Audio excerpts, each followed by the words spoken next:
In the spring of 1917, the war was meant to be over by Christmas. But years later, the earth still trembled, and men still waited, caught between silence and thunder. Two soldiers rest in the stillness, young, tired, and unremarkable, as if sleep could hold back the war for just a few stolen minutes. One is barely 20, other older by a few years, already weathered. Friends bound not by glory, but by orders and mud. The meadow fades, peace is over, duty calls, and there is no refusal in war. They are summoned through the trenches. A labyrinth of mud, wire, and weary faces. The trenches stretch endlessly, but here's the secret. What we're seeing is one of the most complex sets ever built. Behind the scenes, production designer and his team measured every movement from the script before constructing over 5,200 feet of trenches. The set length was dictated by the timing of each scene, because the film's illusion of one take meant the distance had to match the pacing of the dialogue exactly. The entire movie is made to look like one continuous shot, but it's actually composed of multiple long takes invisibly stitched together using clever camera movements and transitions.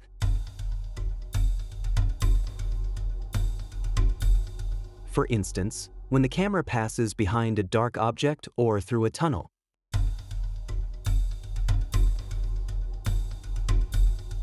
The scene uses an extraordinary method of continuous tracking to keep the audience immersed.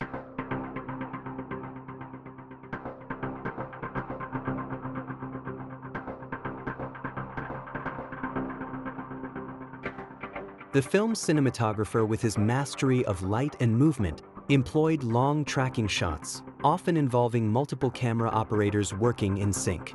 The actors' timing had to be flawless. If they missed a cue or stumbled, the entire shot would need to be redone. Pain becomes real here. The audience feels every step because the film refuses to look away.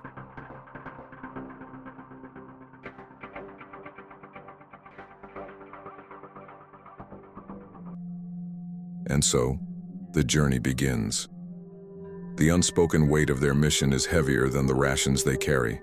Through the maze of trenches, amidst the clutter of war, they find themselves not just on a physical path, but on an emotional one. A path that will test their courage, their endurance, and their very sense of humanity.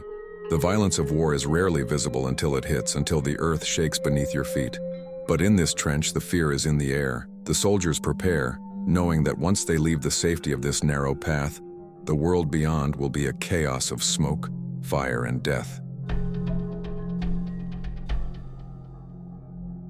For them, this quiet before the storm is the last moment they have before the violence of war becomes personal.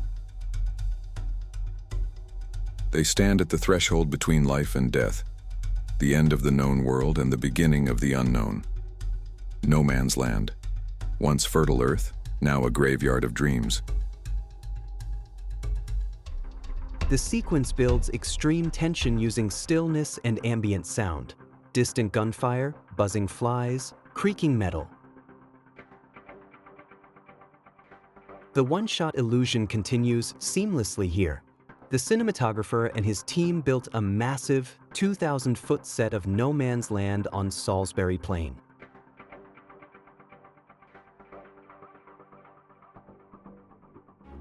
The camera was mounted on a stabilized gimbal rig, a Trinity, and sometimes a custom wire rig to float smoothly over uneven terrain. Natural light was critical. The director often waited hours for overcast skies so shadows wouldn't break the continuity. They finally reach the German trench system. It's deserted, abandoned by the enemy after a tactical withdrawal. Both, driven by curiosity, insists on investigating deeper. They find underground bunkers, sandbags, and unexploded ammunition. Suddenly, the explosion is deafening. The tunnel collapses, and dust engulfs the screen. Both comes out coughing and choking. Their faces are covered in dust. They stumble out of the tunnel into blinding daylight. a rebirth of sorts. The sunlight is no longer comforting, yet their mission continues. Filmed in real outdoor light, the director used natural sunlight and diffusion panels to maintain consistent exposure for the one-take illusion. The two soldiers walk through a devastated orchard. The sky is alive with death, metal birds circling above the dying earth. But even here, amidst broken branches and ash, they find traces of life.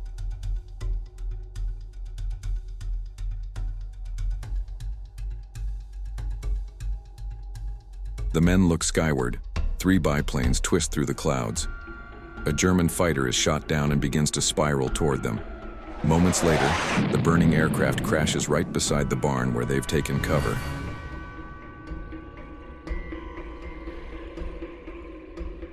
The crashing plane sequence was a mix of VFX and practical. The plane model was digitally composited with practical fire and debris shots. Peace gives way to chaos again. Death descends from the sky, a flaming messenger of the war's reach. After the crash, they rush to help the enemy pilot, but he stabs the soldier in a panic.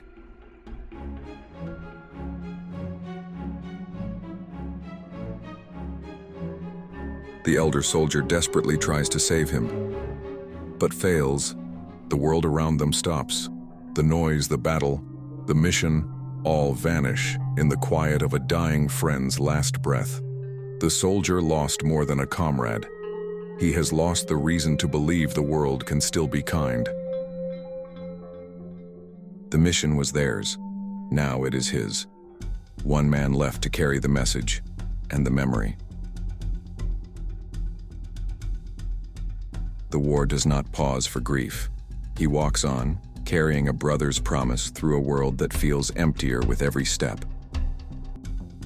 When he crosses the ruined bridge, the world around him feels like it's falling apart. When he finally shoots the sniper through the window, it's not a moment of triumph, it's one of sheer survival. But what follows, when he enters the building, climbs the stairs, and is struck by the sniper's last shot, is breathtaking.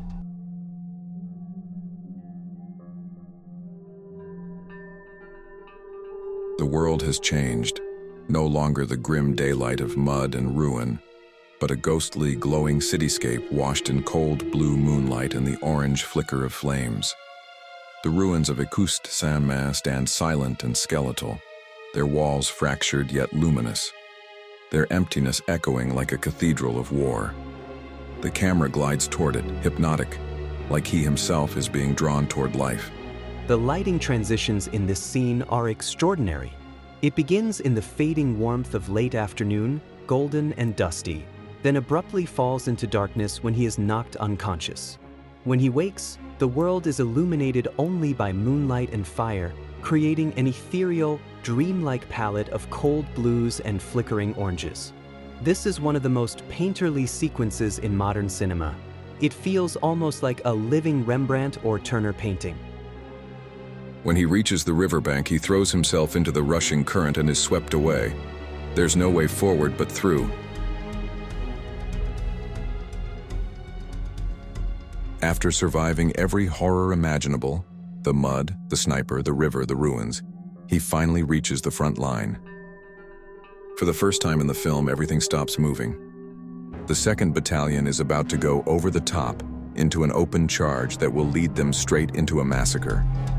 Time has almost run out. The only way to reach the commanding officer is to go across the battlefield itself. A stretch of torn earth exploding with shells, crawling with soldiers climbing out of the trenches. And then, in one of the most unforgettable shots in modern cinema, he does the impossible. He runs parallel to the assault, racing across the mud as hundreds of men surge forward beside him. The crew rehearsed the shot for weeks before rolling cameras. Every move, where the actor ran, where the camera tracked, where the explosions went off, had to be choreographed like a ballet. Cinematographer operated a stabilized camera system on a wire rig that transitioned between handheld, Steadicam, and crane modes seamlessly during the run. When he finally collapses at the captain's feet, gasping out the words that will save hundreds of lives. It's not just a message he delivers, it's the entire weight of human persistence. That moment embodies what this film is about. There are some films like this that deserve to be felt, not just watched. The power of cinema lives in the dark of a theater, where the sound surrounds you, the screen fills your vision, and the story pulls you completely into its world. When you watch a movie the way it was meant to be seen, on the big screen, you're not just watching someone's work, you're honoring it. Every frame, every sound, every heartbeat of the film was crafted by hundreds of people, writers, actors, musicians, technicians, and artists, who poured their time, skill, and soul into making something beautiful. Piracy and illegal downloads take that away. They reduce months, even years, of artistry to a low-quality copy, stripped of the sound, the color, and the emotional power that makes cinema what it is. More importantly, they take from the people who made it, the artists whose livelihoods depend on your honest support. So, if you truly love movies, experience them where they belong, in the theater, on legitimate streaming platforms, by supporting the filmmakers who bring these stories to life. Because cinema is not just entertainment, it's a shared experience, a living art form. And every ticket, every stream, every act of support helps keep that magic alive for the next story, the next filmmaker, and the next dream waiting to be told. I have tried to spread this important message to my lovely movie audience in this video. My purpose is served if all the moviegoers visits the movie theaters to watch their favorite movies. Please do like, share, and subscribe my YouTube channel, please. Thank you, and see you all in the next video.